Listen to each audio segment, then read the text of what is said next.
23 سال حضور کو وقت ملا، مختصر وقت ظاہراً تبلیغ کرنے کے لیے۔ پوری دنیا میں دین بھی پھیلانا ہے۔ گھر میں 11 ازواج ہیں، 4 بیٹیاں ہیں، ان کی اولادیں، سارے کام کاج بھی دیکھنے ہیں۔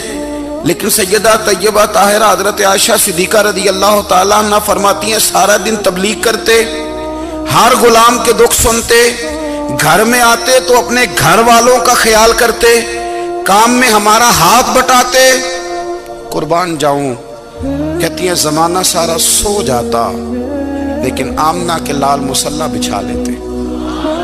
دنیا سو گئی، ساری سب سو گئے، جو خدام تھے، وہ جو غلام تھے، وہ سو گئے۔ صحیح مسلم میں لفظ ملیں گے، سیدہ پاک فرماتی ہیں او میرے نبی کے غلاموں، میں نے یہ رنگ بھی دیکھا ہے کہ حضور نے اتنا کھڑے رہے، اتنا قیام کیا، اتنا قیام کیا کہ مقدس پیروں میں ورم آ گئے۔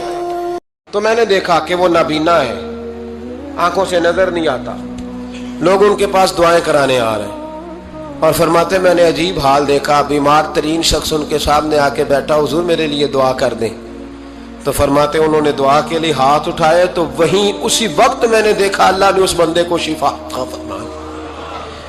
میں نے دیکھا مقروض دعا کرا رہے ہیں، بیمار، بے اولاد، جو بھی دعا ان سے کراتا اللہ اس کی حاجت کو پورا فرما دیتا۔ حضرت عبداللہ بن صاحب کہتے ہیں میں شام تک بیٹھا رہا، ہر نماز کے بعد رش ہوتا، میں دیکھتا رہا۔ فرماتے ہیں شام ہو گئی، لوگ دعائیں کرا کے چلے گئے۔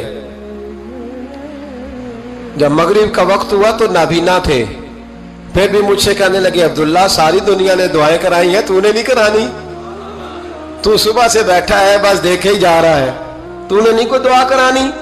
تو کہتے ہیں میں نے کہا حضور میں نے دعا نہیں کرانی، ایک سوال پوچھنا ہے۔ تو فرمانے لگے پوچھو۔ تو میں نے کہا حضور سارا زمانہ جو دعا کراتا ہے اور اللہ آپ کی قبول کرتا ہے، تو ایک دعا آپ اپنے لیے بھی کر لیں، اللہ آپ کو آنکھیں عطا فرما دے۔ مالک جو قبول کر رہا ہے تو ایک کر لیں اپنے لیے بھی۔ میں گڈی تے ہاتھ ڈور سجن دے، او جینج رکھے اونج رہنا ہے، او جینج رکھے جینج رکھے اونج رہنا ہے، واجب نہیں جے وچ شریعت مندہ خصم نو کہنا۔ کہنے لگے ایک دعا اپنے لیے بھی کر لیں۔ کہتے ہیں جب میں نے یہ کہا تو بن وقاص رو پڑے، اتنا روئے کہ ان کی ہچکی بند گئی۔ کہنے لگے نا، جب تک رب نے چاہا اس نے مجھے آنکھیں دی، اور اب اس نے بہتر سمجھا کہ میری آنکھیں نہ رہیں، تو اس نے جو بہتر سمجھا میرے لیے کر دیا۔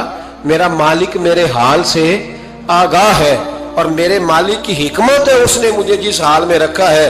اور فرماتی ہیں کہ میں تو بس منتظر تھی، انہوں نے تو کہا تھا نا کہ اگر تم حشاش بشاش دیکھو تو بات کرنا، لیکن حضور تشریف لائے، میری باری تھی، میرے گھر تشریف لائے، کھانا پیش کیا تو فوراً میں نے عرض کی حضور ایک بات پوچھنی تھی۔ تو حضور نے فرمایا پوچھئے۔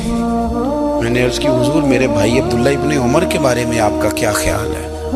نوجوانوں میری بات پہ غور کرنا، میرے بھائی کے بارے میں آپ کا کیا خیال ہے؟ تو نبی کریم صلی اللہ تعالیٰ علیہ وآلہ وسلم نے میری طرف دیکھا، اور پھر حضور زیر لب تھوڑا مسکرائے۔